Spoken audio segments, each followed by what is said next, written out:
Hi guys, so good morning. So today's video, maglalagay tayo ng aloe vera sa ating mukha. So ito yung aloe vera. Ayan. Ayan siya. So pinutol-putol ko siya ng maiksi.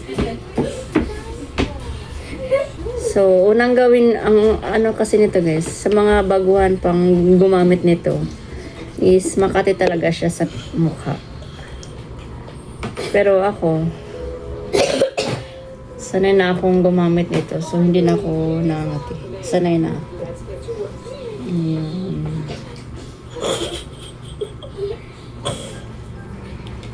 Ano nagawa mo dyan? Tawa ka dyan, oh. Ayan. Ganyan lang po siya. Ganyan. So, wala na siyang next naman. Ganda to siya guys kasi malamig po to sa balat. Sa ating skin malamig. At nakaka-fresh talaga siya. Tsaka ano to guys, ang ano nito is kapag meron kang mga nakakatanggal siya ng pikas. Yung mga ano, yung mga itim-itim sa pisngi, mukha. Yung mga nasusunog sa araw. Yun, nagiging, ano siya, nagiging pikas. Ganyan lang siya.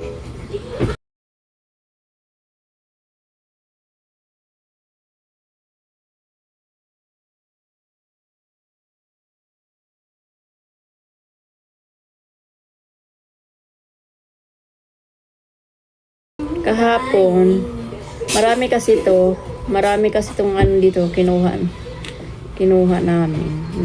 May tanim kasi kami nito, nasa bubong namin tinanim.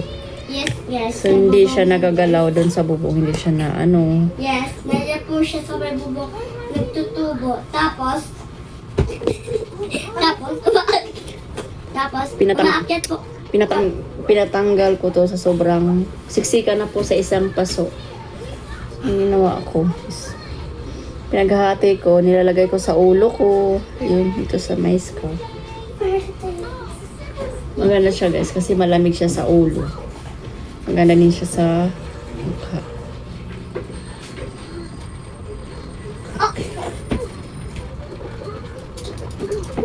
Pag-antok. Ay. So, ayan, may tira pa nga siya. Oh. May ganyan pa siyang tira. So, pwede na siyang ilagay dito sa ulo. Sa ating scalp. Ano ba? Scalp o scalp? Scalp. Ayan. Ano to siya guys? Pampastrong ng buhok. Ang ating hair.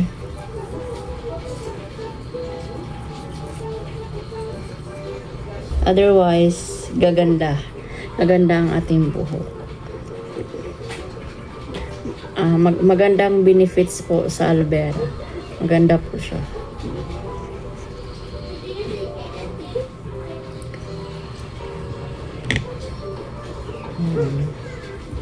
So, nilalagyan ko yung aking kilay para kakapal. Kasi ang sabi nila, pampakapal ng buhok. Papakapalin siya ng ano. Yung kilay natin, mabibilang lang kung ilang peraso. So, lalagyan siya natin guys. Ayan.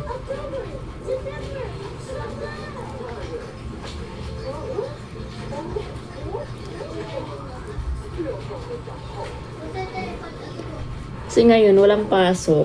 Suspended ang mga estudyante. Gawa ng panay ulan-ulan.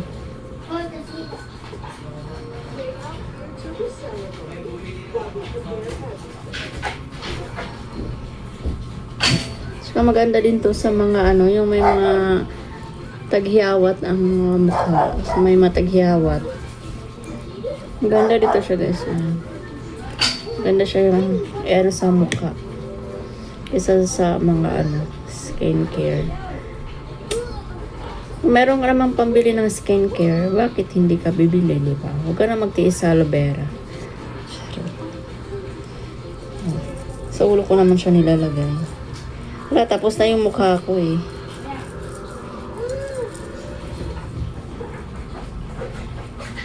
Kasi yung buhok ko talaga is naglalagas.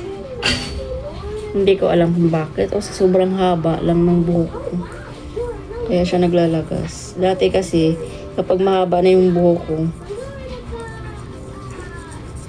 pinapuputulan ko talaga siya ng hanggang shoulder. Kasi naglalagas po talaga. Kahit hindi mo siya sinusuklay. Hinahagod mo lang sa kamay, naglalagas. Lalo na kung sinusuklay. Mas lalong naglalagas. Dami natatanggal.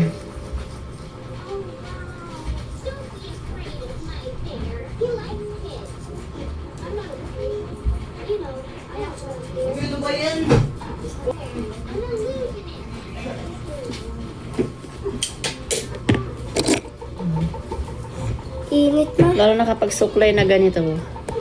Ang dami matanggal sa buhok. Yung buhok ko, ang dami.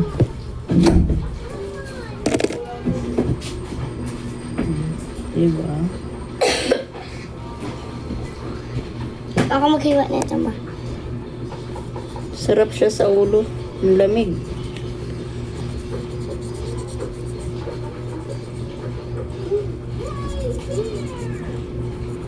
Ang dami siya ng lagas. Yan yung buhok ko, ganyan siya. Makapal siya tignan pero manipis lang to. Dahil buwaghag nga. Buwaghag nga po siya. Ako din, ma. Nakakantok.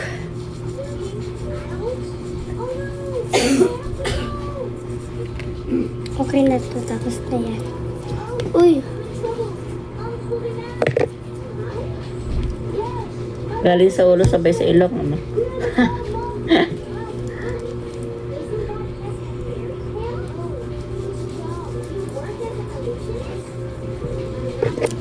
Ma.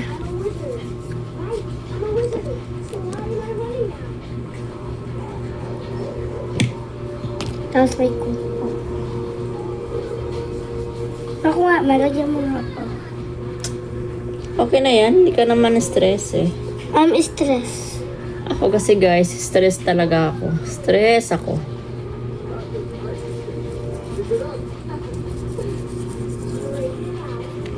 Ang makati siya.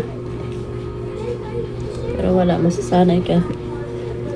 Kailangan mo siya kahit ibabad mo muna siya ng 30 minutes. Tapos banlawan mo na. Yung iba nito guys, is pinipiga yung aloe vera.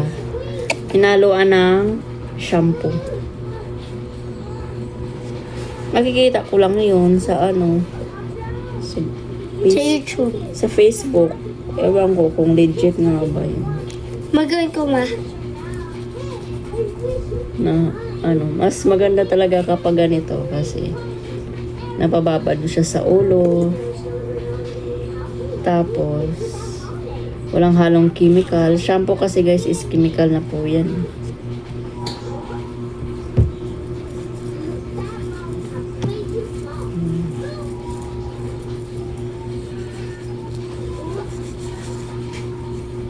Massage mo lang yung Ma, pero ma-picture. Diba? Tapos gawin ko sa may. Gawin ko yung may shampoo. Massage lang siya.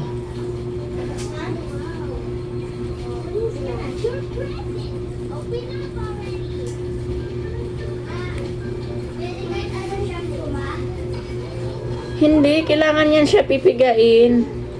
Pero pwede kahit anong shampoo. Pwede sa self. Paano may style gawa? Tapos ihalo ka. Oo, tapos isa shampoo mo sa ulo mo. Nilagay ko